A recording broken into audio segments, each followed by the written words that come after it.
es una persona que es directivo de la organización internacional que trabaja en el combate de la explotación en línea de niños y niñas, y nos decía la semana pasada que se está incrementando en un 30% el uso de la pornografía infantil en estos días, por lo cual también la producción de la pornografía infantil está aumentando.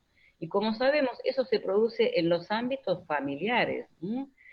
Entonces, tenemos realmente información alarmante del aumento del abuso, como decíamos, en todas sus formas, de la trata, de la explotación, del abandono y del suicidio de niños, niñas y adolescentes. Colegas de Guatemala nos daban indicadores muy concretos del tema del abandono anónimo de niños y niñas, cómo se está viendo incrementado en la vía pública, el abandono anónimo, ¿no? La colega Lorena Chávez de Ecuador, de la Defensoría del Pueblo, que está trabajando día a día con estas realidades, nos comentaba, nos informaba estos días el aumento del suicidio de niños y niñas. La semana pasada llevaban ya contabilizados 10 suicidios desde que comenzó la pandemia. El último caso había sido de una niña de 9 años en una condición de extrema pobreza. También Lorena nos daba información desde Ecuador de la situación de violencia extrema de parte de los progenitores, dando cuenta del séptimo homicidio por parte de progenitores a niños y niñas allí en Ecuador. Entonces realmente hay información muy cierta de estas problemáticas, su aumento, su ocurrencia en estos días a partir de la pandemia. Asimismo, hay una cuestión generalizada que es la pobreza que va a ir en aumento. Todos los días tenemos el aumento de la pérdida de empleo por parte de miles de ciudadanos en esta región, por lo cual obviamente esto nos hace ver en la actualidad y en el futuro el aumento de las condiciones de pobreza, la caída de muchas familias en situaciones de pobreza y con eso la precarización de las condiciones de vida y el riesgo creciente de la separación familiar, tal como reconocimos antes como un telón de fondo la pobreza en todas las situaciones de separación familiar. ¿Qué pasa con los sistemas de protección? Vimos muy sucintamente qué está pasando con la infancia. Vamos a ver qué pasa también con los sistemas de protección de manera sucinta. Los invitamos luego a leer el documento que está circulando a partir de hoy en nuestras redes, para que puedan tener ahí una fuente de análisis de lo que nosotros estamos identificando.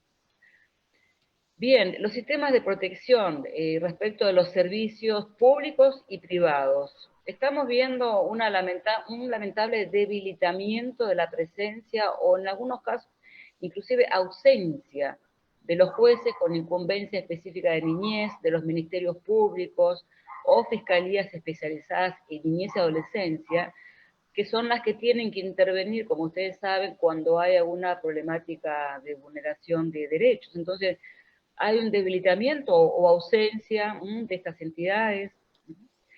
Hemos tenido, en cuanto a lo que es el cuidado alternativo de niños, desde el inicio de la pandemia, cierre de dispositivos de cuidado, de hogares públicos y privados, y el traslado abrupto de niños, niñas a otros contextos, sin la debida planificación, preparación o seguimiento de su situación. Hay un acogimiento informal de niños y niñas que pierden a sus cuidadores por fallecimiento, por enfermedad. Estamos viendo también que hay personas que están trabajando, por ejemplo, en el sistema de salud y tienen que hacerlo de manera tal que tienen que ir a vivir a sus lugares de trabajo, entonces dejan a sus familias. Eso genera el cuidado informal, lo cual en sí tiene un costado positivo, que es que hay otras personas que se hacen cargo de los niños, pero sin embargo, no estamos teniendo la visualización de todo el apoyo que deberían, que seguramente requieren esos cuidadores informales para poder llevar adelante su tarea. También vemos un debilitamiento o inexistencia de los procesos de control supervisión y seguimiento de los dispositivos de cuidado alternativos por parte de las instituciones administrativas, judiciales y también, debemos decirlo, de las entidades independientes de derechos humanos que deben ejercer ese control. Estamos observando, tenemos algunos indicadores del debilitamiento o en algunos casos la falta de presencia de la supervisión, del control de las entidades que están teniendo a cargo el cuidado de niños y niñas. También debemos decir, lamentablemente, estamos frente al retiro de donantes privados, nacionales e internacionales, y también estamos observando una debilidad o reacción tardía de entidades internacionales, en nuestro caso, las que tienen que ver con la protección de los derechos de la infancia. Todo este escenario es un escenario obviamente muy complejo, muy difícil, que debemos afrontar. No podemos dejar de visualizar, visibilizar que esto está pasando en nuestra región. Lamentablemente, debemos decirlo, debemos verlo. Por eso, ¿cuáles son las recomendaciones? ¿Qué debemos hacer? En primer lugar, justamente visibilizar, dar a conocer, poner a conocimiento de las situaciones que están atravesando de mucha dificultad niños, niñas, adolescentes y comunidades. Realmente el trabajo de visibilizar que tienen las entidades independientes de derechos humanos, los ombudsman del niño, como el caso de, como todos ustedes, es un rol sumamente importante y es un rol irreemplazable. Están llamados a visibilizar lo que está pasando. Y teniéndolo a Jorge en esta reunión, no puedo dejar de olvidar aquel libro, ¿te acordás, Jorge? Los cómplices del silencio. Ah, sí. Lleva más de 20 años, fue del año 20 años. 1998 cuando has publicado ese libro, Jorge. Tuve la suerte de publicarlo en mi colección. Jorge hablaba en ese momento, los cómplices del silencio. Efectivamente, nosotros tenemos la obligación de visibilizar, si no nos vamos efectivamente a convertir en cómplices del silencio, esos niños, niñas que están padeciendo. Luego Jorge seguramente retomará esta cuestión. Como él dice, detrás de un muro de silencio, ese maltrato que están padeciendo de manera silenciosa tantos niños y niñas, debemos hacerlo visible en primer lugar. En segundo lugar, advertir sobre las problemáticas específicas que padecen minorías de niños. Lo pongo entre comillas minoría, porque realmente la situación, como decíamos antes, de pobreza, ya no afecta a una minoría de niños y niñas, va a afectar a una gran cantidad, a una masa de niños y niñas cuyas familias en condiciones de pobreza se están viendo y se van a ver afectadas. A mí me parece muy interesante y me encanta realmente ver cómo los esfuerzos que hay para ayudar a las familias que tienen bajo su cuidado a los niños, los esfuerzos que hay para que las familias afronten la convivencia con los niños, afronten su educación, vivir 24/7 con los niños y las niñas, me parece genial para el conjunto de la población, pero no podemos dejar de ver que están estas minorías, entre comillas, que están absolutamente invisibilizadas. No estoy viendo una sola campaña en nuestros países que haga referencia al incremento del maltrato y del abuso infantil en todas sus formas. No estoy viendo, a lo mejor hay alguna, por favor háganmelo saber, me va a encantar tenerla como un ejemplo, visibilizarla, porque realmente, es decir, no estamos teniendo un solo mensaje público de redes masivo advirtiendo sobre la situación del aumento del maltrato, del abuso en todas sus formas en los ámbitos familiares. Entonces, por favor, hacemos un llamado para que ustedes piensen esto como una responsabilidad también y juntos podamos también promover la visibilización de estas problemáticas específicas para su prevención, obviamente, ¿no? Tenemos que promover también, o sea, ustedes como entidades independientes, en particular, el desarrollo de respuestas rápidas, viables, creativas. Como vimos antes, hay una merma muy importante de la presencia de lo que nosotros entendemos como el sistema que regularmente funciona, los jueces de infancia, la fiscalía, los ministerios públicos, etc. Entonces, tenemos que buscar respuestas, organizar respuestas, sabiendo que esa merma existe.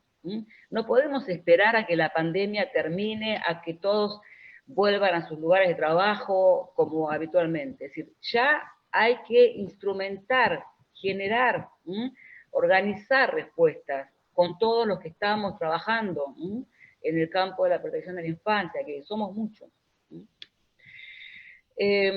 Como un rol específico que tienen los defensores del niño, la niña y las entidades independientes, transversalizar el enfoque de derechos humanos, que cada acción dirigida al apoyo de los niños y de las familias tenga un enfoque de universalidad, un enfoque de género, un enfoque de no discriminación, de inclusión, de llegar a todos y todas las familias de manera universal.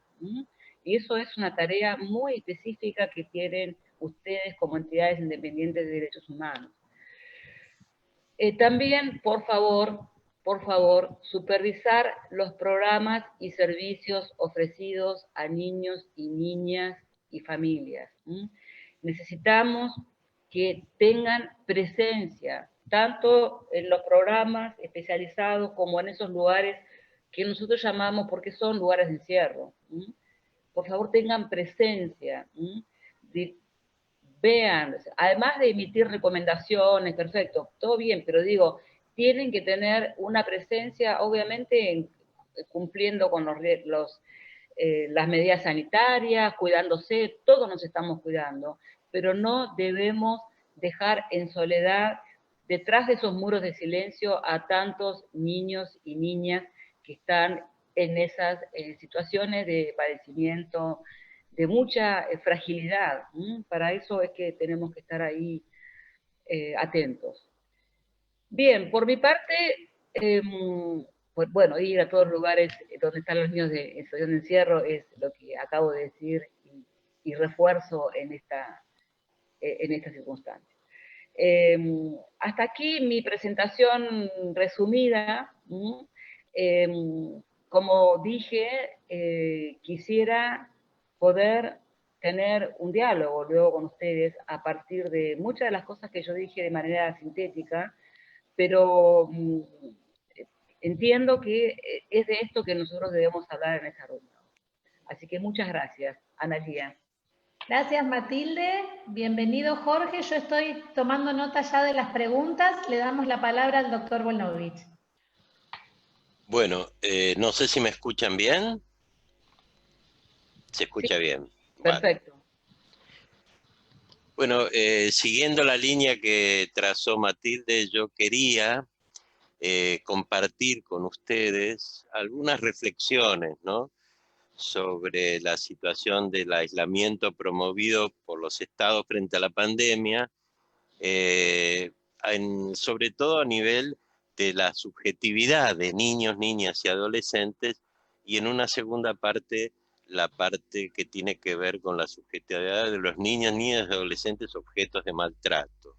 En esto que yo llamo una nueva fase, porque yo creo que se está transitando una nueva fase, no en el sentido sanitario del COVID-19, sino en el sentido de una segunda fase en lo que el confinamiento genera en la subjetividad, en el psiquismo de los niños y niñas, su capacidad de hacer vínculos y la manera de relacionarse con los espacios de vida, ¿no? Para eso quería tomar un aporte que a mí me pareció muy importante, hecho por Matilde en uno de los primeros encuentros que hizo RELAF, y remarcarles el carácter paradojal que tiene esta conducta de pandemia, donde la solidaridad de la gente frente a la situación que estamos viviendo contrasta con el más furioso individualismo al mismo tiempo, y donde los agentes de salud son aplaudidos acá en la Argentina como héroes a las 9 de la noche y al mismo tiempo echados de sus departamentos a las 9 de la mañana porque pueden contagiar el edificio. El sábado pasado se autorizó a los niños a poder caminar por la calle acá en la ciudad de Buenos Aires, a poder caminar por las veredas, una especie de espacio recreativo que también muy necesario por otra parte. Entonces iba caminando un papá con un chiquito de 4 o 5 años muy alegremente por la calle Malavia acá en la ciudad de Buenos Aires, y de pronto el chiquito a 50 metros ve venir de frente un otro chiquito en un triciclo de unos 4 o 5 años también, con el papá y la mamá, que evidentemente eran amigos, se conocían, inclusive seguramente los padres, y el papá, cuando lo ve, el papá que estaba con el nene con el triciclo, y lo ve al señor, recuerda que es enfermero en uno de los principales hospitales de la ciudad de Buenos Aires, agarra el triciclo y lo hace doblar al pibe haciéndole cruzar la calle, porque no quería que se contacte el niño, el hijo del enfermero, al cual él va a aplaudir a las 9 de la noche como un verdadero héroe, ¿no? Bueno, y en este contexto tan paradojal, el aislamiento genera una endogamia familiarista que también tiene efectos paradojales. Por un lado, hace estallar otra pandemia que creo que en todos los países de Latinoamérica y en el mundo se trata como tal, que es la pandemia de la violencia de género, ¿no? De la cual los chicos son todos testigos invariables, porque no tienen a dónde ir, ¿no? Al mismo tiempo, y esto sí es paradojal, ellos van viendo cómo sus papás varones, que también están profundamente atravesados por el patriarcado sexista, empiezan a cambiar, hacen la comida, lavan los platos, ¿no? Tareas supuestamente femeninas, ¿no? Y que va cambiando un poco el campo de identificaciones inconscientes. Bueno, yo soy psicoanalista, soy médico psicoanalista, trabajo en este campo mucho tiempo, entonces sé cómo este tipo de campo de alguna manera va generando identificaciones en niños y en niñas que ya quedan permanentemente. Dentro de esto de lo paradojal, uno puede ver cómo las redes virtuales que manejan los chicos y adolescentes de esta generación digital le permiten a muchos de ellos tener mejores contactos exogámicos, ¿no? A través de las redes virtuales. Pero al mismo tiempo se visibiliza muy claramente la brecha educativa, ya que los chicos más carenciados carecen de interconectividad, ¿no? Ahora, en esta nueva fase, para mi gusto, dentro del campo de la infancia las cosas son diferentes. Ha cambiado algo. No es lo mismo hace 2 meses o hace 1 mes y medio que en este momento. Miren los tiempos que estoy hablando. No estoy hablando años pasados, sino mes pasado. Porque si en los primeros tiempos había ciertos idilios y guerras, sobre todo recuerdo las guerras que había entre las familias, entre las parejas, o a veces con los chicos, las mamás volviéndose locas tentando hacer un infierno para que hagan las tareas de la clase, los deberes, etcétera, etcétera. Bueno, hoy la defensa principal es el autoaislamiento, dentro del aislamiento. O sea, aquellos espacios invadidos, ya sea de incondicionalidad o de promiscuidad, han dado paso a un autoaislamiento físico y mental, ¿no? Tan como autistas. Son como los hikikomori, los japonesitos adolescentes que se encierran en su cuarto y de su cuarto no salen, solo están vinculados con los sistemas virtuales, salvo que para ir al baño a hacer pis. Eso es un verdadero confinamiento simbólico, ¿no? Como forma de preservar la intimidad.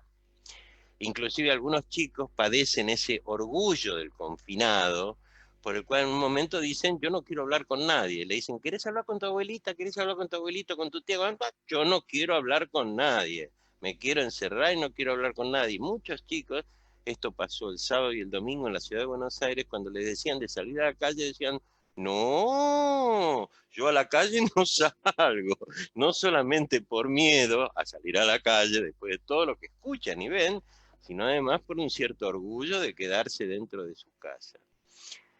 Yo tengo un paciente que tiene 15 años y que habita una de las villas miserias más, que foco de mayor COVID en la ciudad de Buenos Aires, que es la Villa 31, que vive en su casa con 17 personas, 17 familiares, y se comunica conmigo por videollamada, ¿no?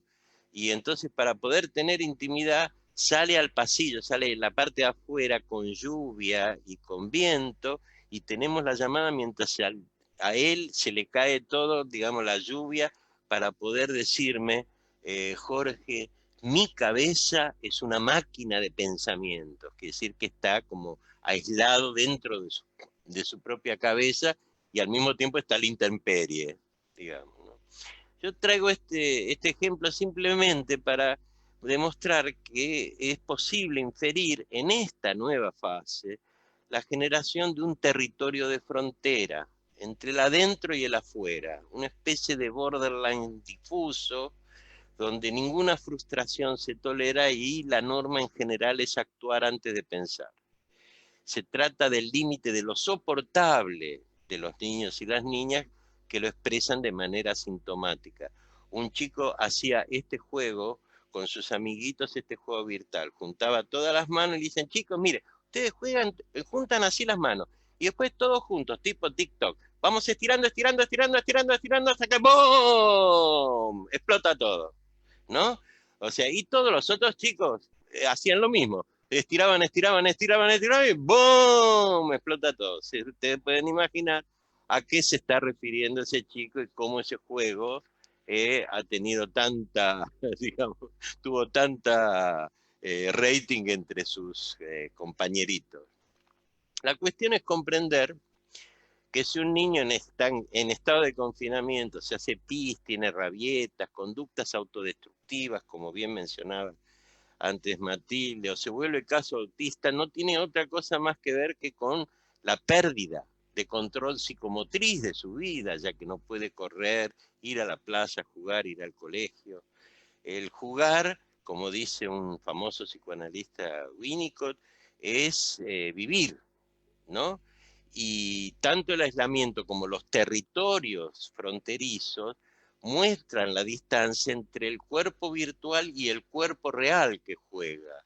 Es una distancia que nosotros pensábamos que la tecnología lo había borrado, pero no, no lo borró. Ahora se vuelve a notar cómo los niños separan muy bien el cuerpo virtual del cuerpo real y necesitan de todo eso que se junten y se toquen y se golpeen, se den besos y abrazos, etc. Sus amiguitos, ¿va?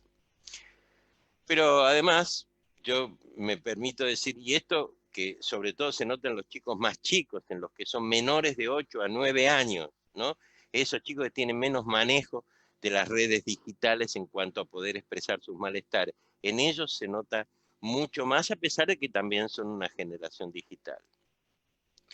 Además, yo personalmente me permito aventurar que esta pandemia va a dejar en los niños una estela traumática en su subjetividad, y que va a hacer que cuenten sus vidas por la forma en que los trataron y vivieron antes y después de este evento planetario, ¿no? Bueno, yo trabajo con niños en situación, con objetos de maltrato y abuso sexual.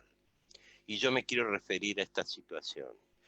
Todos los pilares que nosotros construimos con el sudor de nuestra frente y con muchos pelos que se me cayeron en el tiempo, ¿no? Para romper el muro de silencio, de secretos, culpas y vergüenza, se basaron simplemente en dos cosas que mencionó Matilde: la sensibilización de la comunidad y la detección por parte de los organismos administrativos del Estado, de la justicia, de los malos tratos y el abuso sexual infantil. Esos siempre fueron los dos pilares fundamentales. Tanto una tarea como la otra se han vuelto difíciles, y me gustó, como lo dijo Matilde, se han vuelto invisibles con el aislamiento endogámico, ya que nosotros todos sabemos que más del 90% de los malos tratos son intrafamiliares. y existe una acomodación de las víctimas a ese acorralamiento que viven con argumentos varios, casi todos de orden familiarista, atravesados por el patriarcado sexista. ¿Esto qué significa? La necesidad de implementar macropolíticas y sobre todo micropolíticas allí donde nunca las hubo, o tal vez las hubo en forma fragmentada. Las macropolíticas de sensibilización comunitaria llevadas a cabo por el Estado y las TIC, la información y comunicación, la tecnología de información y comunicación, como muy bien transmitió Matilde, incluyen factores sanitarios y económicos, ¿no? Inclusive en nuestro país, en la Argentina, esas macropolíticas sociales y económicas han beneficiado a los niños, ¿no? Incluso en los medios de comunicación, algunas alusiones a la cuestión de la infancia. Ustedes saben que los medios de comunicación sirven para informar y para aterrorizar. Pero es cierto lo que dice Matilde. A respecto de los indicadores de malos tratos, no aparecen en los medios de comunicación. No se llama la atención sobre esa cuestión que aparezcan en los medios de comunicación a través de mensajes simples, sencillos, que apunten a preservar a los niños de la violencia física, emocional y sexual. En el campo de las micropolíticas, la cuestión fundamental son los sistemas de alerta tempranos de todas las situaciones de malos tratos, para los cuales yo me permito hacer algunas sugerencias, ya que estamos con personas que están trabajando de lleno en el campo de la infancia vulnerada y los derechos de los niños y los derechos humanos. Yo creo que hay que extender la cuestión de las denuncias de violencia de género a lo que le pasa a los niños y niñas. Como hay muchas denuncias de violencia de género, aprovechar para que además se les pregunte qué pasa con los chicos. Aparte de que hay una situación de género, pero ¿qué está pasando con los chicos? Eso no se ampliaba, digamos, antes, porque se pensaba, había una concepción de que los niños eran víctimas secundarias de la violencia de género. Y no es así. Los niños son víctimas primarias de las situaciones de violencia en casa, a tal punto que los traumas que ellos van a sobrellevar son generalmente traumas vividos no porque les pegaron a ellos, sino porque vieron escenas violentas que les han quedado clavadas y estigmatizadas en su vida para siempre. Por eso me parece muy importante ampliar la cuestión de las denuncias de violencia de género, que son un montón, también a la cuestión de la infancia, que no se hace tanto. Yo digo esto hoy para peor, para peor.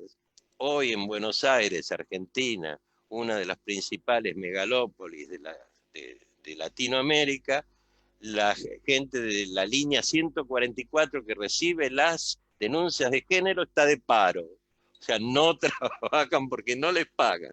O sea, en otras palabras, es como no tener médico de terapia intensiva y tener las camas de terapia intensiva.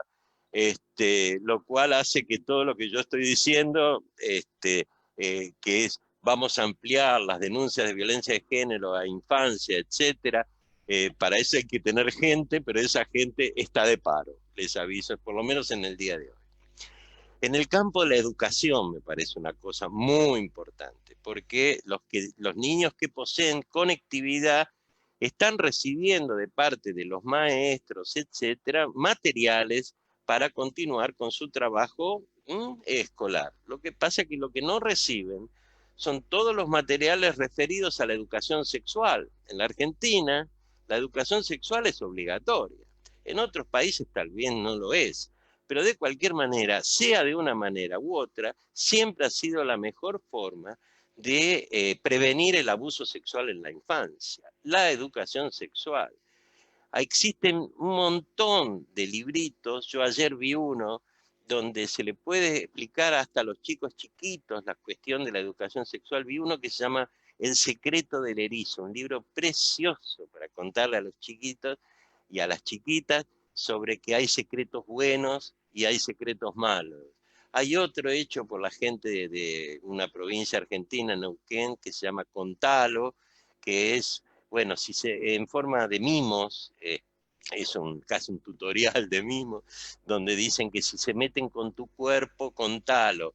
Y en otros países hay muchísimos cuentitos que permitirían transmitirle a los chicos a través de la misma manera que le transmiten contenido de matemática, castellano y todas esas cosas, o español, o geografía, poder transmitirle todo esto que hace a la cuestión de género, ¿no? Y fundamentalmente a la cuestión de la preservación de su cuerpo, ¿no? Como uno de los derechos fundamentales del niño.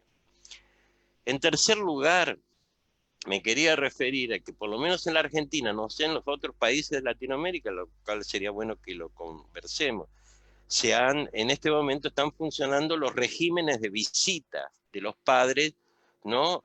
Y las salidas administradas de padres separados, sobre todo en familias también que son monoparentales. Ahí hay que estar alertas a los sistemas precisamente de situaciones de malos tratos. Porque yo quiero decirles lo siguiente, que muchas veces la clásica denominación divorcios destructivos, parejas disfuncionales, etcétera, etcétera, etcétera, lo que hace es encubrir graves negligencias y malos tratos de los cuales son objetos estos niños. En cuarto lugar, algo que mencionó Matilde, que me pareció muy importante. Hay que sacar a los organismos encargados del Estado, independiente, tercer sector, todo. Hay que sacarlos de la pasividad, porque ellos no están para esperar que venga la denuncia. Tienen que ir a buscarla. Hay que tener una posición activa, porque una posición, el virus, la pandemia, ha puesto a todo el mundo en una posición pasiva tipo, y establece, ahí tenemos una guardia, y tenemos una guardia, y la guardia está esperando. La guardia puede esperar sentado. Hay que ir a buscar esas situaciones. Si uno no las busca, no las va a encontrar en situaciones como esta. Entonces yo les recomiendo inclusive a los psicoanalistas y psicólogos que pertenecen a mi partido político, PSI, que no esperen a los pacientes, que vayan a buscarlos, que los llamen, que los busquen, porque a veces las personas se autoaíslan y no quieren hablar absolutamente con nadie, ¿no? En ese sentido. También quiero hacer una última referencia a algo que mencionó Matilde, que son ya no los niños territorializados, aquellos que tienen su familia, que tienen un hogar, o un hogar de acogimiento, sino los nómades. Los niños que van transitando por la ciudad y por las grandes ciudades, de un lado para el otro, entrando muchas veces de lo que acá se llaman paradores, que son instituciones que el Estado pone en funcionamiento. Estos niños negligenciados toda la vida por el Estado y por la sociedad, hacen de la calle su espacio de vida, ¿no? Y es su espacio de vida en cuarentena, que es muy diferente a que si la calle sea su espacio de vida. Yo creo que para ellos la institución siempre va a ser opresiva y vacía. Entonces uno tiene que pensar micropolíticas para esos chicos nómades que entran y salen, van y vienen, no apenas porque son portadores del coronavirus, sino porque además algo de esa negligencia se está jugando en la vida de cada uno. Y finalmente una última cosa que yo siempre menciono. Todos nosotros vivimos en este aislamiento en una situación de alerta permanente. Nuestras vidas están en alerta. Hay una alerta máxima al contagio y una angustia de muerte muy fuerte en todos los seres humanos. Esta situación de alerta permanente contrasta con el silencio acústico de la calle. La calle está en silencio, nosotros estamos en alerta. Bueno, yo creo que eso hasta puede ser aprovechable. Yo creo que hay que aprovechar cualquier cosa en ese sentido, para poder escuchar los gritos o los sollozos sospechosos de chicos que están siendo objeto de malos tratos. Bueno, esas son algunas de las ideas que les quiero transmitir a ustedes. De cualquier manera, frente a todas estas alternativas, yo creo que la menor sospecha de una situación de maltrato, ni que hablar de abuso sexual, se debe intervenir en un plazo no menor de 12 horas. ¿Escucharon bien? 12. 1, 2. 12 horas. con las medidas que corresponden. ¿Y por qué el plazo tan exiguo? Estamos obligados a cortar los plazos que normalmente tiene la ley, etcétera, etcétera. Digo esto porque en situaciones normales los niños que están sufriendo situación de maltrato o abuso siempre tienen una otra institución donde compensar el maltrato vivido, la escuela, el club, el campito de fútbol, o sea, tienen mecanismos compensatorios. Pero en este momento no los tienen. Entonces están permanentemente expuestos, lo cual obliga a que los tiempos de protección tengan que ser acortados. Bueno, para finalizar, voy a terminar con algo que también dijo Matilde, con lo cual yo acuerdo plenamente, que de los chicos, como no se contagian, no se mueren de coronavirus en general, gracias a Dios, pero de estos chicos maltratados, de eso no se habla, ¿no? Y realmente se debe hablar. La cuarentena no puede ser una coartada para invisibilizar la violencia y para convalidar la vulneración de los derechos de estos niños, niñas y adolescentes que son objetos de malos tratos y abuso sexual. Bueno, esas eran mis contribuciones para que podamos charlar. Gracias, Jorge, muy interesante, muy agradecida de haberlo escuchado, a usted y a Matilde, que es una amiga de la Defensoría de Niños de Santa Fe. Hay muchas preguntas, creo que va a estar bueno el intercambio. Yo tomé nota, como dijo Cecilia y como dijo Carmen en el ingreso, las preguntas no se hacen por chat, se hacen en el espacio que está al lado del chat que dice preguntas y respuestas. Yo tomé nota de las preguntas que hay. ¿Les parece que las voy leyendo y alguno de los dos disertantes las contesta? La primera pregunta es, ¿qué opinión tiene sobre niñas, niños y adolescentes que se encontraban en instituciones de cuidado y luego fueron llevados a familias biológicas o ampliadas o de los propios cuidadores de las instituciones donde estaban? En este marco del COVID-19, la persona que hace la pregunta dice que es una problemática bastante amplia en algunos países, no tanto en Argentina, pero que hay algunos casos. Dale. Bueno, quiero decir, Analía, que también en el chat, en el otro chat, hay algunos comentarios, preguntas que vamos a tener que tener en cuenta, creo. Sí, por eso, pero le pido a esos compañeros si las pueden poner en la pregunta para ser ordenados, porque en el chat se conversa. Entonces, perfecto, lo dijimos al principio, perfecto. Mientras ustedes son como 15 preguntas, van contestando, quienes las pusieron en el chat, que las pasen a preguntas. Perfecto, bueno, muy bien. En principio la pregunta tiene relación con algo que yo dije también, en el sentido de que muchos niños y niñas supimos que han sido sacados de las instituciones, en muchos casos de manera abrupta, sin preparación, lo dijimos, y en ese espectro hay muchas situaciones distintas.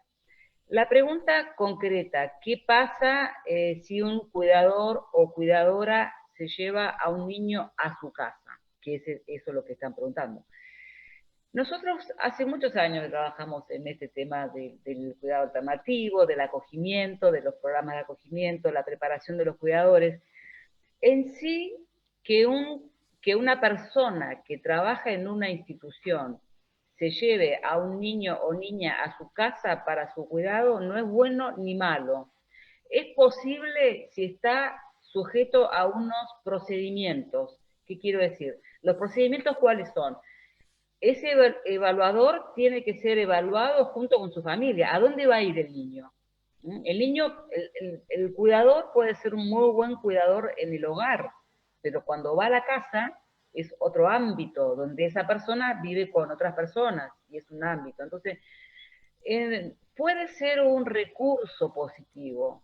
Puede ser, de hecho, justamente ayer estábamos hablando en una transformación que estamos llevando adelante, apoyando a un Estado de México, bueno, no importa, pero un caso donde nosotros pensábamos y pensamos que se puede llevar adelante como una estrategia dirigida la de evaluar a los cuidadores que están en los hogares, evaluarlos y si son aptos, prepararlos.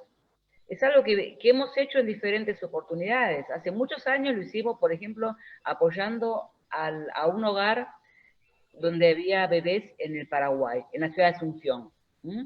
Había un hogar con bebés y entonces ante la posibilidad de cerrar ese hogar para que no haya más bebés en un cuidado residencial, se evaluó a todos los cuidadores, a todas las cuidadoras que estaban trabajando ahí.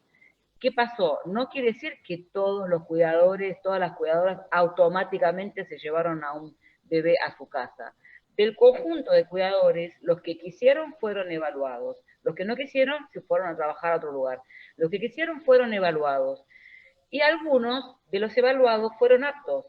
Los que fueron aptos fueron certificados como cuidadores y empezaron a trabajar como cuidadores. Y me tocó a mí, en aquel momento, porque es una experiencia que recuerdo mucho, visitar a una familia donde estaba la señora que la había conocido en el hogar de los bebés, estaba en su casa con un bebé con un síndrome muy complejo, que es un síndrome de Asperger, un bebé que terminó falleciendo en la casa, con la cuidadora y con la familia. Entonces me acuerdo mucho de esa experiencia. Pero es posible, es decir, no hay no debería haber problema, no deberíamos mirar con desconfianza. Hay sistemas como el sistema francés que se lleva adelante con cuidadores profesionalizados 100%.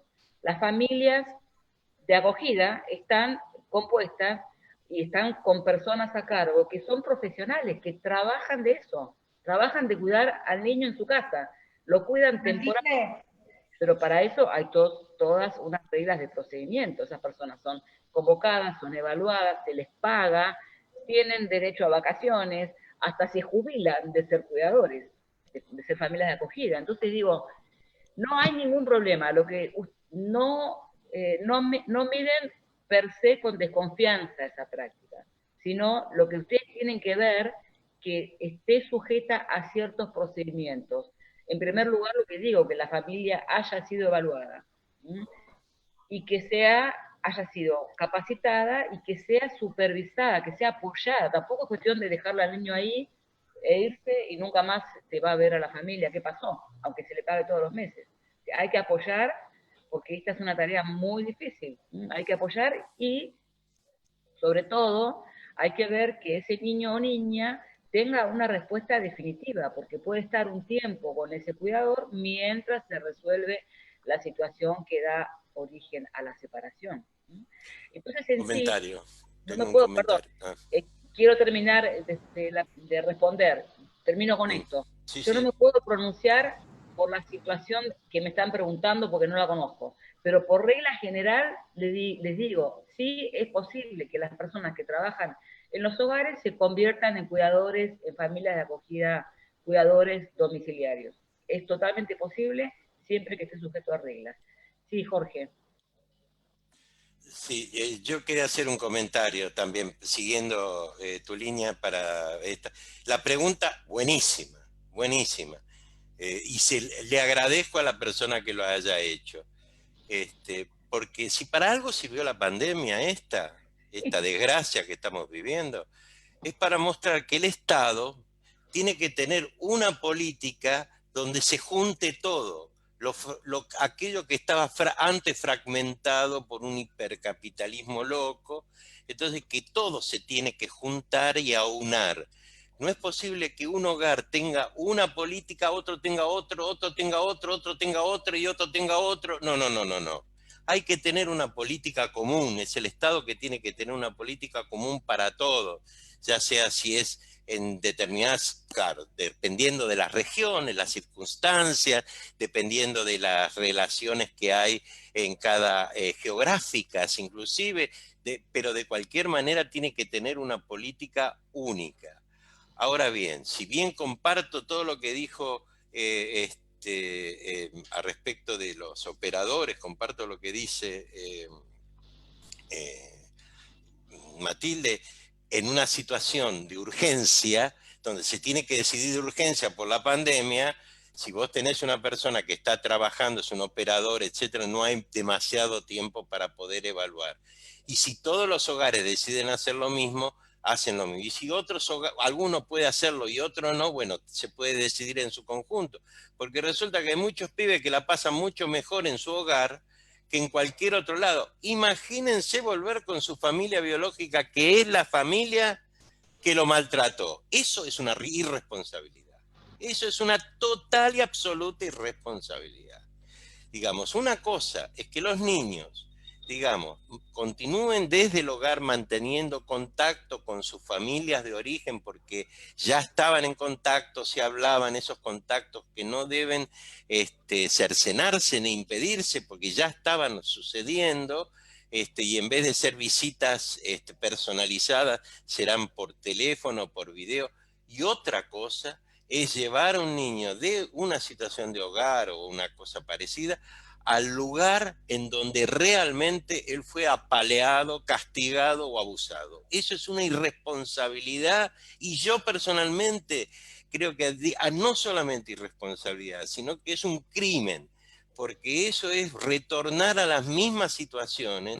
Nada va a indicar de que va a cambiar la cosa, que lo van a tratar mejor, que la van a abusar menos a esa nena, etcétera. No puede volver con esa familia de ninguna manera, porque es ahí donde fue la fuente de su dolor.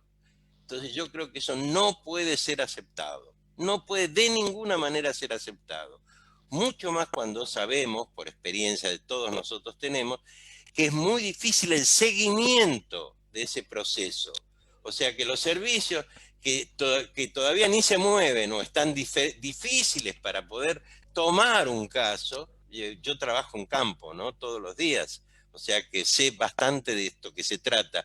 Esto yo no lo estoy hablando desde fuera del campo de los malos tratos, sino que yo estoy trabajando dentro del campo de los malos tratos. Para supervisar eso y encontrar a alguien que supervise esa familia es algo así como ir es una aguja en un pajar. Es muy diferente, generalmente es un trabajador social, porque heroico, porque los trabajadores sociales en pandemia son heroicos, permítanme que lo diga, son totalmente heroicos y hay que reconocerlo. Yo soy psicoanalista y médico, pero reconozco que tienen mucho más coraje que la mitad de los psicoanalistas y médicos de la ciudad de Buenos Aires, por lo menos.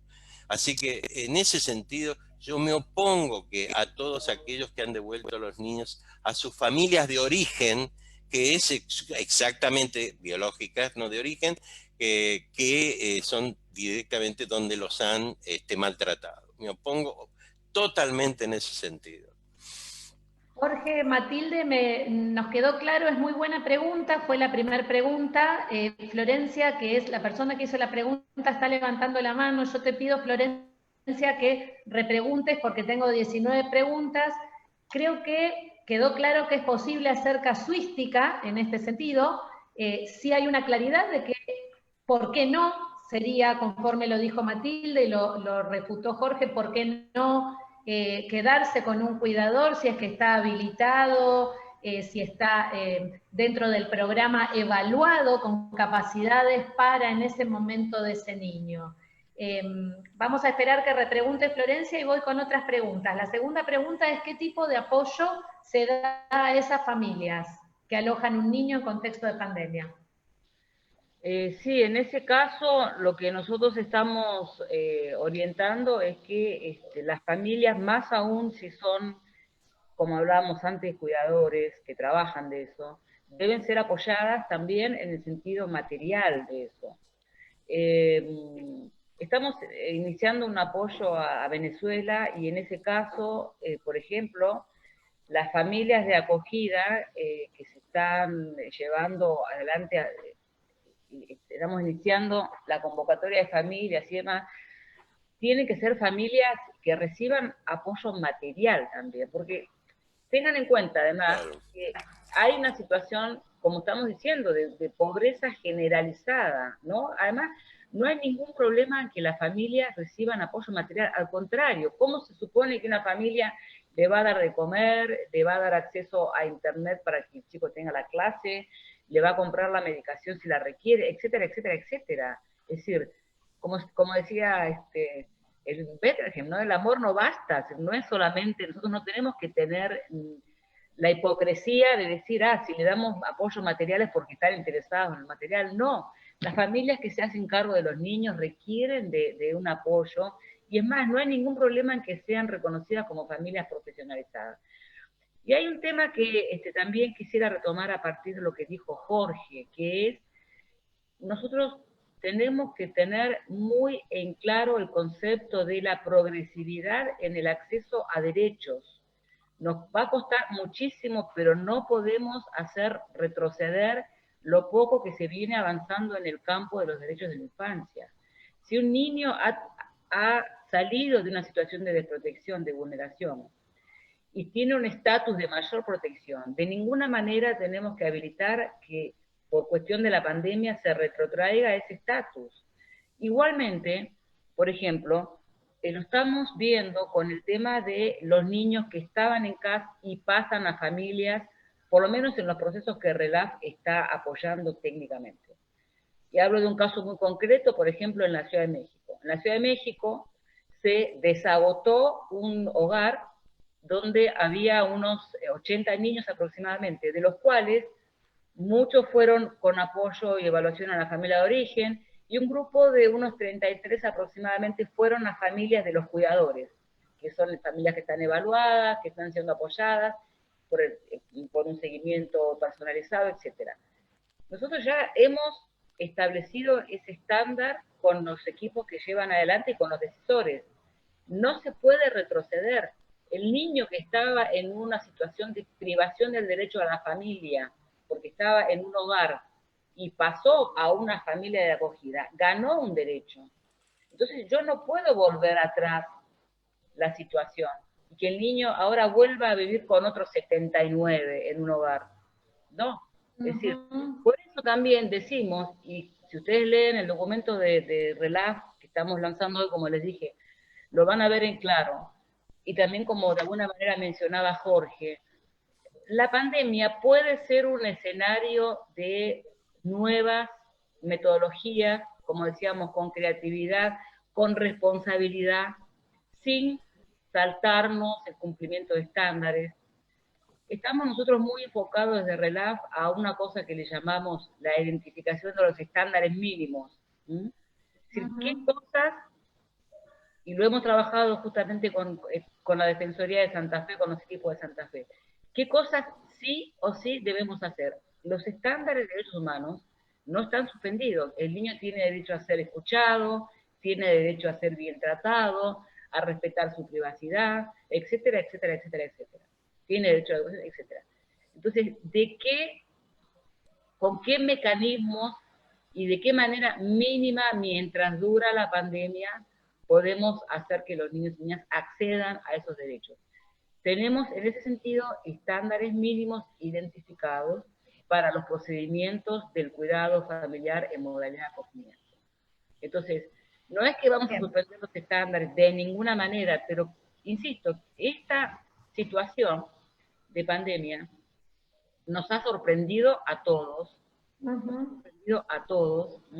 porque como decíamos al inicio de la pandemia, lo leí, creo que lo leí en La peste de Camus, donde dice Camus que las pestes y las guerras son muy frecuentes en la historia de la humanidad, pero siempre la sorprenden. Entonces, digo, nos ha sorprendido a todos los que trabajamos en la protección de la infancia, nos ha sorprendido. Sin embargo, tiene que ser un escenario de aprendizaje para toda la cantidad de situaciones que pasan en nuestra región todo el tiempo. Catástrofes naturales, crisis política, pobreza por situaciones de la economía que a veces hacen un manejo nuestros gobernantes que llevamos a situaciones extremas. Entonces, tiene que ser escenario de aprendizaje para las situaciones extremas que permanentemente están aconteciendo en la región, solo que pasan en un país, en otro, ahora nos pasa a todos. Entonces, tiene que ser escenario de aprendizaje. Y había un comentario de Katia de Costa Rica, donde ella decía respecto de estándares para ustedes, ¿no? para los para los defensores. No sé si podés retomar, Analía, ese tema vos. A ver, sí, yo en realidad quería comentarles que hay varios comentarios, agradecerle primero a Katia y a todos los compañeros de la red de niñez que están participando. Panamá, por ejemplo, ustedes refirieron a la falta de campañas respecto de la violencia que están sufriendo, sobre todo en el seno familiar, niñas, niños y jóvenes. Panamá pone a disposición un link ofreciendo que en su país hubo una campaña contra la violencia. Katia, la compañera de Costa Rica, quería comentar algunas acciones que están haciendo la Defensoría de los Habitantes de Costa Rica. Yo no sé si para todo eso hay tiempo, porque tengo 20 preguntas más, luego podemos compartirlas. Una compañera comenta que en Argentina no hay campañas hechas respecto de violencias, y si les parece avanzo con algunas preguntas, y si queda tiempo ponemos a Katia para compartir la experiencia de Costa Rica. Dos consultas, dos preguntas. Una importante que dice que se considera muy importante que las autoridades gubernamentales, que son tutores legales de los niños, los mantengan informados sobre la situación de sus familias y sus hermanos resguardados en otras organizaciones, porque no tener noticia de ellos les genera mucha ansiedad. Es un comentario que podemos responder. Luego está el pedido de Katia de hacer una pequeña intervención para compartir las acciones de la institución de los habitantes de Costa Rica. Luego desde Ecuador. El comentario, sí. La pregunta que decís, Analía, respecto del contacto de los niños y niñas con sus familias de origen, etcétera.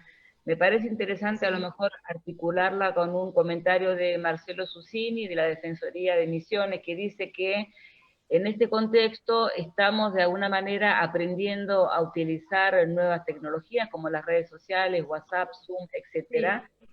Y la tengo como pregunta, sí. Exacto, entonces me parece que los dos comentarios, preguntas, porque Marcelo pregunta si serían, sí, herramientas adecuadas para implementar estas prácticas. Sí. Claro, exacto. Aislamiento, definitivamente sí, es decir, definitivamente no puede ser una excusa, lo dijimos al inicio de la pandemia para interrumpir los vínculos de los niños y niñas que están en cuidado alternativo con sus familias de origen, no puede ser ninguna excusa. Efectivamente, estamos todos haciendo mucho uso de las redes sociales, de todas las metodologías que estamos incorporando a nuestra vida cotidiana. Debemos hacerlo también para que los niños se comuniquen con su familia, con sus comunidades, los niños que están en los hogares en particular. Y definitivamente sí, son metodologías que tenemos que incorporar para siempre. Nosotros venimos trabajando mucho en ese sentido también con los equipos, en lo que hace a la evaluación de las familias de acogida, a su capacitación, al seguimiento, hacer uso de manera combinada de la metodología virtual con la metodología presencial. Hay algo que nos da la presencialidad que sí, efectivamente lo vamos a seguir necesitando, es incontrastable cada vez que podamos ir, ver, salir al encuentro del otro, etc. Pero es muy importante incorporar el uso de las metodologías de manera definitiva, de manera permanente, como metodología que se puede instalar bien, digamos, para todos los procesos de protección que nosotros llevamos adelante. Desde lo que es, hablábamos antes, ¿no? De lo que es una campaña de sensibilización, de conocimiento de los derechos, de prevención, etcétera, hasta lo que son las instancias de asistencia. Es decir, tienen que estar disponibles, y porque además, como decía Jorge también, los chicos están teniendo mucho acceso también, sobre todo los niños que tienen cierta edad. Entonces, definitivamente sí, hay que incorporarlas también dentro de nuestras metodologías. Un comentario. ¿Puedo hacer un comentario? Por supuesto. No lo quiero perder. Ahora que se me pasó el enojo cuando me dijeron que hay chicos que van a la familia con la familia de origen que los maltrataron. Bueno, quería decirles lo siguiente. A mí me parece que la pandemia, para todos nosotros que trabajamos en el campo de la niñez y de la adolescencia, y sobre todo para los que trabajan como yo en el campo del maltrato, son esencialmente un desafío ético. Yo creo que lo que está acá en juego, así en forma radical, así de golpe, sorpresiva, nos muestra nuestro carácter ético, o sea, la ética de nuestras prácticas. Y estas éticas de nuestras prácticas, es cierto que está fundamentada en los derechos, ¿no? En la Convención, ese es un fundamento de nuestra ética, por eso estamos en esto. Creo que también está fundamentada en los saberes. Ayer, por ejemplo, estaba leyendo todos los trabajos que hizo Francesco Tonucci, el educador, sobre los niños en pandemia, y de cómo una niña que está cocinando con la mamá, sabiendo que tiene que poner 50 centímetros cúbicos de leche con 100 milímetros de agua, y un poco está aprendiendo matemáticas en ese momento, no sé si se entiende, ¿no? O sea que no todo es el contenido duro de lo que se le transmite. Bueno, todos los saberes, que inclusive los psicoanalistas también han aportado al campo de los saberes y otras cosas, también forman parte de esa ética. Y finalmente quería hacer una alusión dentro de esa ética que ahora se pone más en juego, que es la cuestión de la ternura. Porque la ternura todavía nosotros la conservamos al respecto de los chicos chiquitos. Pero cuando ese chico chiquito se transforma en una preadolescente de 10, 11 años, la ternura se va al diablo. Se transforma en un infierno. Y si es un adolescente de 12, 13, 14 años, haya sido maltratado o sea un maltratador también, no existe ternura para nada para ese tipo de pibe. Entonces creo que debemos recordar ese compromiso ético que todos nosotros tenemos con el campo de la infancia, y que a mí me parece que en este momento es como un punto álgido, ¿no? Porque nos está poniendo a prueba todo el tiempo ese campo ético. Eso quería Gracias, decir. Jorge. Tenemos, si podemos escuchar a la compañera de la Defensoría de los Habitantes de Costa Rica, la habilito, y si hay un tiempo hay muchas más preguntas. Habilito, hola Katia.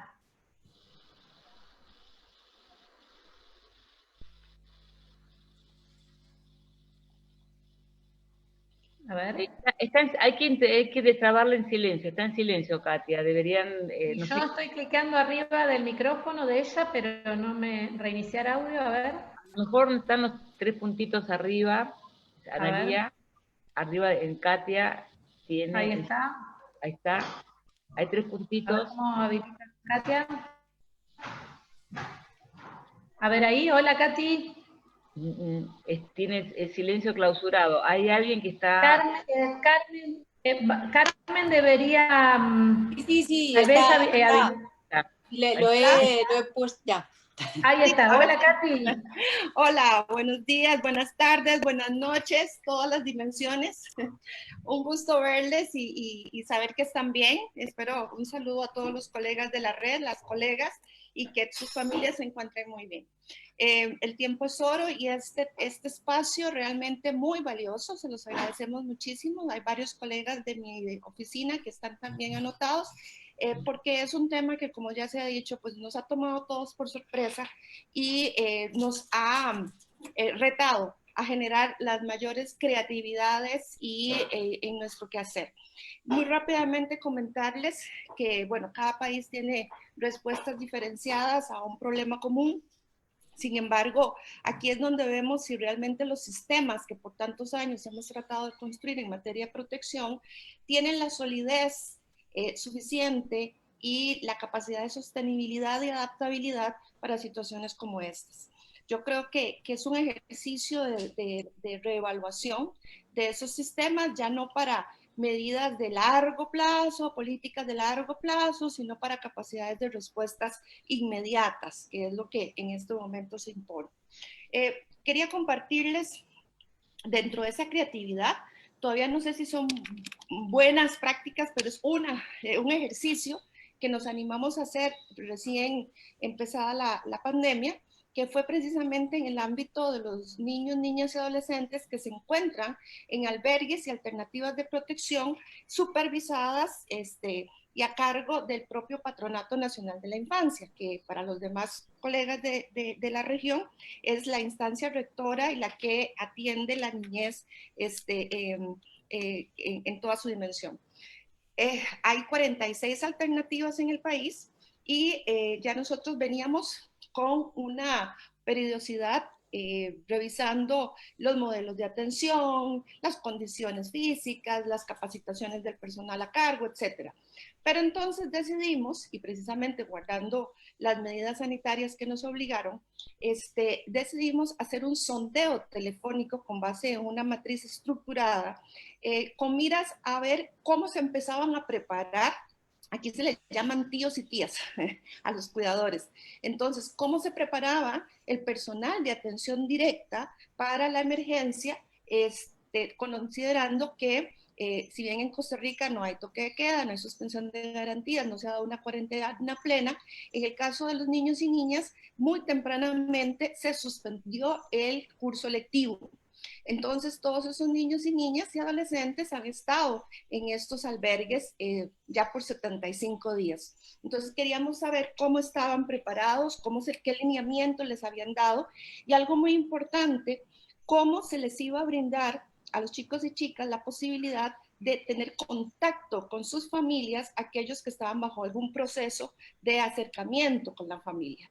Entonces, preparamos un instrumento muy propio de abogados, o sea, no es un instrumento de técnicos en estadística, pero lo hicimos por sondeo telefónico con las tías y los tíos, y salieron revelaciones muy interesantes de información y protocolos que la institución genera, pero que no necesariamente las personas que van a implementarlos los conocen o los aplican adecuadamente.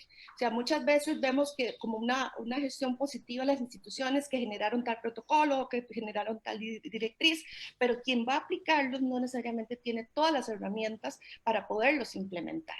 Incluso hasta anecdóticamente vimos gente haciendo mezclas casi tóxicas para limpiar y esterilizar los centros, ¿verdad? Y no sabían que ese tipo de mezclas no se pueden hacer.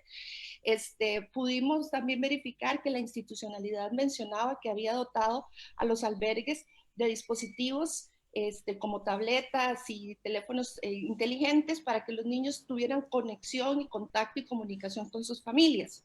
Cuando preguntamos en los centros, pues además del anuncio de público, ¿verdad? La noticia, la mayoría de los centros todavía no tenía esa dotación, ¿verdad? Entonces había un desfase entre la propuesta y lo que realmente se estaba haciendo. Ya entendemos que mucho de eso se va corrigiendo. También preocupaciones de las mismas tías de cómo atender si algún niño presentaba síntomas, cómo se manejaba el distanciamiento dentro del mismo grupo, qué alternativas tenía. Entonces surgieron una serie de elementos y fue un ejercicio que hicimos específicamente para la atención sanitaria y para las vinculaciones básicas de estos niños. Algo que nos llamó mucho la atención es que pese a que el Ministerio de Educación Pública ha actuado de una manera que realmente reconocemos muy proactiva, tratando de evitar esa desvinculación de la población al tema, a las aulas, y ahora comento eso, los niños de los albergues no estaban siendo necesariamente apoyados por sus escuelas, ¿verdad? Estaban un poco más abandonados que los demás. Entonces, con base en toda esta información, generamos, el segundo elemento, generamos una alerta temprana a la institucionalidad, en este caso al PANI, con los hallazgos de las debilidades que encontrábamos en, digamos, esa primera etapa de la atención de la pandemia. La institucionalidad tomó nota, se defendió en algunas cosas, de las cosas buenas que han hecho, sabemos que rectificaron algunas otras y que les está sirviendo de punto de referencia. En materia de educación, Costa Rica ha sorprendido mucho en el sentido de que muy rápidamente el Ministerio de Educación planteó una estrategia de aprendo en casa y empezó por un diagnóstico de qué grado de accesibilidad y conectividad tienen los chicos. Y dividieron en 4 grupos: los que tienen los dispositivos y un internet adecuado, los que tienen los dispositivos pero no tienen un internet adecuado, ¿verdad? Los que tienen dispositivos con alcances limitados como tarjetas prepago y estas cosas que no sé si se llamará así en sus países, y los que del todo no tienen ninguna alternativa tecnológica. Es un planteamiento interesante porque en el último grupo particularmente los más rezagados en tecnología, pues se está dando un complemento alimentario y con la bolsa del complemento alimentario se entregan los materiales en físico, ¿verdad? Cosa que los docentes tienen que verificar que se vaya haciendo un avance en esos materiales. No hay una pretensión, y eso me parece importante también compartirlo, porque no sé cómo será en sus países, pero son referentes para nosotros para hacer la evaluación. No hay una pretensión de que los hogares sustituyan el aula. O sea, no pretenden hacer del hogar el aula. Se sabe que hay carencias enormes. Lo que quieren es mantener la vinculación del chico y la chica al proceso educativo mediante repasos, ¿verdad? Y creo que eso es importante porque no, y si alguien tiene otra experiencia en educación, pues sería interesante conocerla. Pareciera que todavía nuestros sistemas, nuestros sistemas o en el costarricense, no hay capacidad de sustituir una educación presencial, 100% presencial, de los centros educativos a una a distancia, mucho menos de la noche a la mañana. Entonces, sobre este punto, ¿qué estamos haciendo? Estamos conociendo a profundidad la propuesta, estamos difundiendo entre las diferentes instituciones públicas que tienen deberes de protección la propuesta. Incluso tenemos un foro de seguimiento al código y la viceministra de Educación atendió virtualmente la invitación y explicó toda la propuesta, de manera que las diferentes instancias pudieran darse cuenta cuál era la oferta educativa. En esa dinámica, por ejemplo, se pudo evidenciar que los chicos que están en alguna alternativa de penal juvenil, que están en contención, no estaban recibiendo el apoyo educativo. O sea, no se había activado con ellos ese mecanismo. Entonces se pudo advertir y se pudo, digamos, iniciar el proceso de restablecimiento de derechos, ¿verdad? Entonces, la misma institucionalidad muchas veces no logra tener la capacidad de informar a toda la propia institucionalidad de lo que se está haciendo. Y creo que nosotros como instituciones nacionales debemos abrir esa posibilidad de intercambio de información y de autoevaluación. También en ese foro le pedimos a cada institución que explicara cuáles eran las acciones específicas en este proceso. Y así pudimos verificar el alcance en alimentos, el alcance en alternativas de cuidado diario, que son apoyos a madres trabajadoras, el alcance en materia, como les decía, de lo que estaba pasando en penal juvenil, y es una forma de hacer esa supervisión, comillas, a distancia, ¿verdad?, que tenemos que hacer como instituciones nacionales. La gente no denuncia en este momento. La gente está preocupada por su salud, por sus alimentos, por el empleo. El impacto en el empleo realmente es alarmante y creo que si valoráramos las denuncias en relación con violaciones de derechos, vamos a darnos cuenta que esto va a la baja, no porque no existan, sino porque no se visibilizan como la prioridad, ¿verdad? O piensan que las instituciones no estamos priorizando la atención. Y yo creo que ahí sí tenemos que difundir con mucha fuerza que nuestras instituciones están a disposición de las personas habitantes. No quiero robarme todo el tiempo, pero de verdad creo que se me queda algo en el tintero por ahí la compartiré de otra manera, pero es un ejercicio bastante complejo, sin duda alguna, es un ejercicio muy complejo, y todas las buenas prácticas o prácticas que estemos ensayando, porque la verdad es que no hay nada perfecto, enhorabuena, las podamos compartir para ampliar esa capacidad de atención que le debemos a los niños, niñas y adolescentes. Muchas gracias y saludos. Gracias, Katia. Gracias a vos. Les cuento que me están diciendo de la organización que nos quedamos sin tiempo. Pero para que todo el mundo pueda tener sus preguntas respondidas, porque además el tema es muy interesante, muy convocante, los dos expositores son una masa, como dirían los pibes jóvenes, da gusto escucharlos, compartir con ustedes.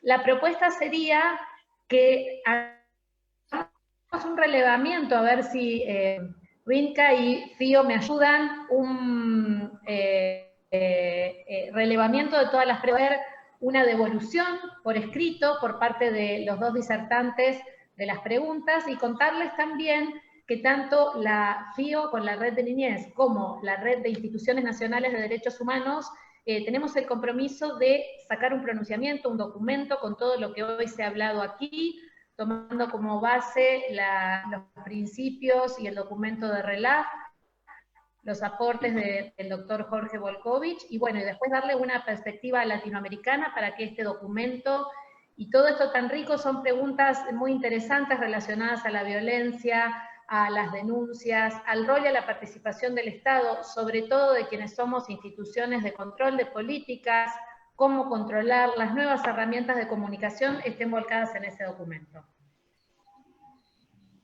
Bien. Bueno, nos vamos despidiendo entonces. ¿Nos vamos despidiendo? Sí. Vamos saludando, ¿no, Jorge? ¿Querés saludar vos? ¿Saludo yo? No, saluda vos en nombre de los dos. Ah, sí, ahí quería decir una cosa, sí. Si ustedes se dieron cuenta que ya no podemos decir, pero miren en los países del primer mundo, nosotros que estamos acá en Latinoamérica, no decimos más eso, porque la están pasando muy mal allá, peor que nosotros, muchos de ellos. Y algo que dijo Katia, que a mí me parece muy interesante, el comentario de la colega Katia Rodríguez, ¿no? De Costa Sí. Rica. Una cosa son los protocolos y otra cosa son las prácticas. Los protocolos pueden estar muy bien hechos, son apenas una dirección, pero las prácticas son realmente las que valen y las que realmente dejan huellas y además generan intensidades que permiten, digamos, que se expandan, ¿no? A otras experiencias, ¿no? Así que te dejo la despedida. Yo para despedirme, en mi nombre, y bueno, por lo que lo conozco a Jorge todos estos años que venimos trabajando juntos, realmente ¿cómo decir? Les enviamos todo nuestro cariño, todo nuestro deseo de que tengan la fortaleza necesaria y suficiente para el rol importantísimo que ocupa cada uno de ustedes en los países. Sabemos que sí, como dijimos en la presentación, hay realidades que solamente ustedes son capaces de visibilizar.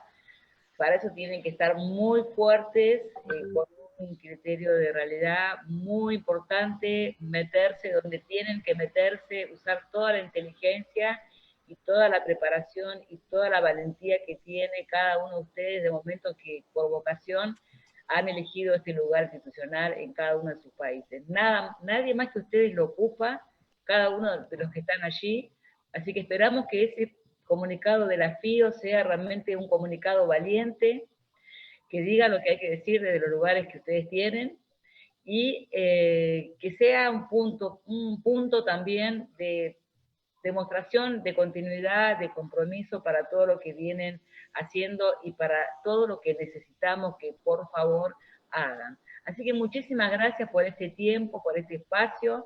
Como dijimos en algún momento, RELAF está totalmente dispuesto, Jorge también como amigo de RELAF, totalmente dispuestos a apoyarles en la enorme tarea que llevan adelante.